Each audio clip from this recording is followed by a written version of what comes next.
com verdade. O que é um sintoma de baixa testosterona em alguém? Tipo, de verdade? O que alguém pode falar, puta, talvez eu deva ir me consultar? Olha só, é difícil falar baixa testosterona porque muitas vezes, Monark, o paciente ele tem uma testosterona que é baixa, mas para ele é normal. A gente chama isso de RCV, Reference Change Value, né? O que a gente estuda no consultório? A gente estuda o paciente. Então, a gente tem uma planilha onde a gente avalia exames a cada 2 ou 4 meses. Então, a gente tem uma linha do tempo do que é o exame desse paciente. Então, tem muito paciente que a testosterona normal dele é 450. Tem outros que a testosterona normal é 850. Tem aí, tudo aí no meio. Tá? Então, é difícil falar o que é o sintoma da baixa testosterona. Eu posso te falar o que é sintomas que você deve procurar o médico. Tá? Então, vamos começar um por um. Que se você tiver esses sintomas, alguma coisa você vai achar. Primeira coisa, percepção de que você está mais cansado para fazer as coisas que você normalmente fazia. Essa percepção de mais cansado, ela pode se manifestar de duas formas. Primeiro, uma sensibilidade maior ao esforço, ou seja, você faz um esforço menor e você se sente mais incapaz de lidar com ele. Segundo, uma incapacidade de continuar funcionando em um meio de esforço. Antes você sentia o cansaço e conseguia seguir adiante. Hoje você não consegue mais. Terceira coisa, você pode ter alterações do que é a sua percepção de fome e saciedade. São coisas diferentes. Fome, quero comer. Saciedade, consigo parar de comer quando eu quero.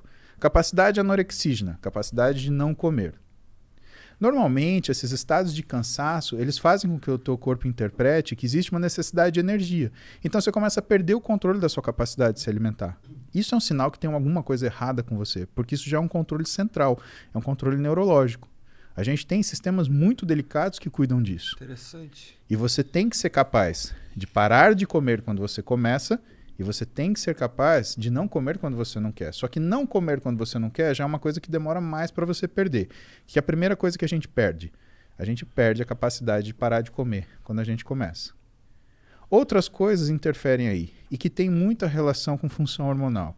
Né? Não só de testosterona, hormônios sexuais, mas tem função, o estradiol também conta nisso, mas tem função, por exemplo, tireoide. Né? A tireoide ela dá uma sensação de tão baixa energia que o sujeito, um dos sintomas se chama sugar craving. Né? A pessoa precisa de açúcar. Por que ela precisa desse açúcar?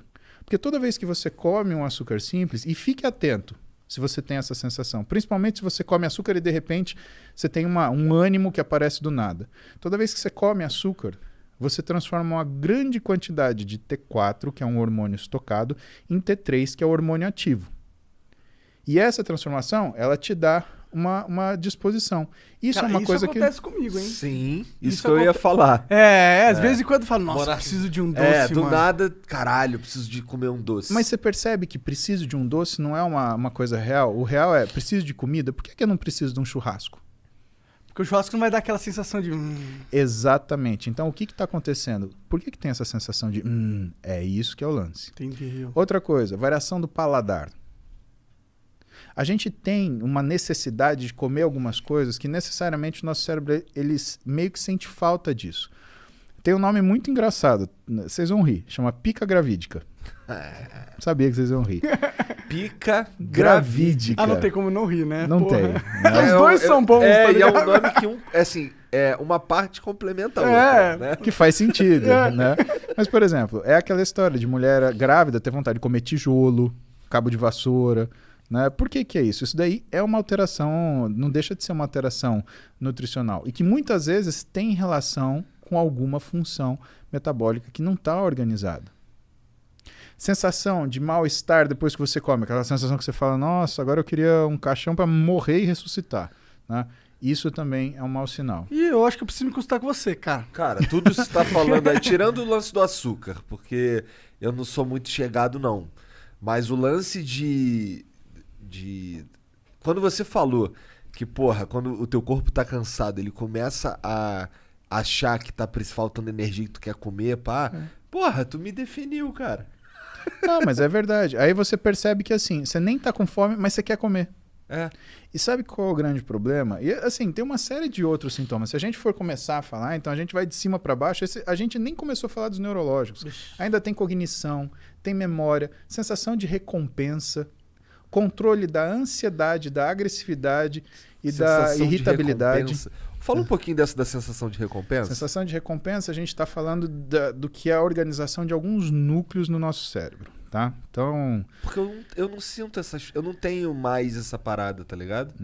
Claro que tem, você fica mó feliz que você ganha de alguém no jogo, porra. Não, mas não, porra, não é disso que eu tô falando. Mas esse é o mesmo Não, eu tô mecanismo. falando de, pô, por exemplo, eu não... Os caras falam pra mim assim, porra, maneiro o trabalho que tu tá fazendo, ou coisas do tipo assim, no macro, não tô falando de um joguinho, tô falando no macro, minha sensação é sempre de indiferença. Blazer. Então você está falando de dopamina e adrenalina, tá? Isso você vai entender, você nunca mais vai esquecer, tá? O nosso cérebro, ele tem linhas de nos proteger, tá? E essas linhas de proteção, elas alteram que a nossa tomada de decisão. Então existe um equilíbrio muito perfeito entre alguns locais. Vou falar os nomes para você escutar uma vez. Striatum dorsalis, núcleo accumbente, amígdala e núcleo ventromedial do córtex pré-frontal. Esses são 4 que a gente lida com mais frequência, tá? Striatum dorsalis é um núcleo de neurônios no nosso cérebro onde ele fica medindo constantemente os títulos de alguns neurotransmissores. Neurotransmissor, ele é simplesmente uma substância química que transfere uma informação de um elétron de um neurônio a outro. Perfeito, obrigado. E esses neurotransmissores, quando a gente olha isso, quais são os que a gente olha com mais frequência? Dopamina e noradrenalina. A dopamina é aquilo que desperta a tua iniciativa de fazer as coisas. Ela está concentrada aqui na sua região frontal da cabeça, que é o núcleo ventromedial do córtex pré-frontal, por exemplo. Por quê? Porque essa área, Igor, é o grande simulador do seu organismo. Então, se eu te chamar para, por exemplo, comer um ceviche, você simulou peixe cru, não quero. Paulo, obrigado, não gosto. O que não acontece, por exemplo, quando você está bêbado. Né? Quando você está bêbado, o que aparecer na sua frente, você come. Por quê? Porque você está desfrontalizado, você desligou o seu órgão simulador. Mas vamos continuar lá. Vamos pegar a propaganda do iFood. A gente estava aqui, 1 da tarde, 1h30, né? Por que nessa hora a gente jogou um sanduíche na tela? Porque o teu cérebro olhou aquilo e o teu núcleo ventromedial do córtex pré-frontal, ele simulou.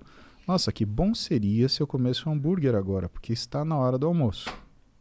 Seu nível de dopamina sobe. Você pega o seu telefone. iFood, hambúrguer. É a dopamina que te move pra tomar essas decisões, assim? Pediu o hambúrguer, beleza? Esse tá funcionando, Igor. Você teve... E aí, a gente vai chegar no lance da satisfação, tá? Só que quando esse hambúrguer chegou 40 minutos depois, algumas vezes, você já deve ter sentido assim, pô, mas eu tava com vontade de comer macarrão. O que é isso? A dopamina subiu, fez você tomar decisão, caiu e sobrou o quê? Sobrou para noradrenalina, que é essa sensação de satisfação mais duradoura, fazer esse meio de campo. Só que quando chegou o hambúrguer, você queria macarrão. Muitas vezes a gente não sente essa satisfação porque existe uma incoerência entre o ato feito e o resultado dele. Guarda isso numa caixinha. Vamos voltar para o striatum dorsalis. Ele está medindo dopamina, noradrenalina. Pá, pá, pá, pá, pá, pá, pá, pá. Ele fala para o nosso núcleo accumbente o que está acontecendo. Ó, o título está assim. E o nosso núcleo accumbente, ele interpreta. Tô bem, tô mal. Exemplo. Tuas filhas vão ficar adolescentes. Aí, com 13 anos, elas vão pedir para você levar elas para Disney e o dólar tá R$4,50. Cara, você vai fazer das tripas coração, você vai pagar uma passagem caríssima, fila, lá. Quando chegar na Disney, e assim, ela tá aqui em São Paulo, eu quero ir, porque se eu não for, eu vou morrer, porque todos meus amigos foram, só eu não fui, você não gosta de mim, minha mãe não me ama, eu fui adotada. Cara, é toda... Coisa de adolescente. Exatamente. Chegou na Disney, pisou na porra do parque. Ah, essa isso. Aí você quer falar assim, uma porrada. Acorda! Por quê? O núcleo accumbente, ele é sensível a variações hormonais, tá? Num adolescente, o que você mais tem é variação hormonal. Então ele faz essa leitura de percepção de recompensa ou não de uma forma muito inacurada. Por isso que é difícil você ver um adolescente que está 100% equilibrado o tempo inteiro, né? Ele está escutando uma música de corno lá, sofrendo, ou então ele tá, sei lá, dando heavy pulo, alucinado, né? Ele tá sem comer, ou então ele tá lá comendo, fast food mais nervoso que tem. Aliás, você já viu, conta nos dedos, quantos adolescentes, por exemplo, gostam de comida japonesa? Por quê? Porque comida japonesa, você sente o sabor aqui, no paladar, no nariz, não na boca. E, por exemplo, um fast food, um hambúrguer, você sente aqui, super salgado. O que ela quer? Ela quer água? Não, ela não quer água, ela quer um refrigerante, super doce. Quem que toma vinho? Nós 4, nós 3, né? Por quê? Caralho, Igor, falou que você tá tão gordo que você conta como 2. Não, Hein? Contei o Sérgio. Então, por que a gente toma vinho? Onde você sente o vinho? Aqui. Então, o que você percebe? Você percebe que essa sensação de recompensa, né, ela existe numa determinada situação de equilíbrio.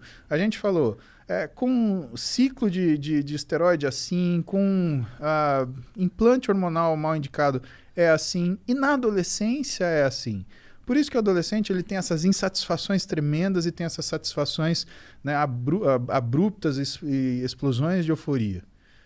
Isso faz com que ele tenha não é uma fragilidade desse sistema, mas uma necessidade dos pais, por exemplo, lidar com os adolescentes de forma a não romper os laços. Por quê?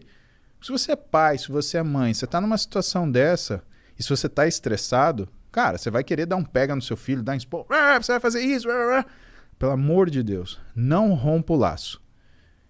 A vida dele é assim, ele está aprendendo a mexer com esse aparelho, tá? Então o que você tem que fazer? Você tem que lidar de um jeito onde você mantém o respeito, mantém a autoridade, porque limite todo mundo precisa, né? Agora, não vai gritar, não vai berrar, não vai bater, isso daí não adianta.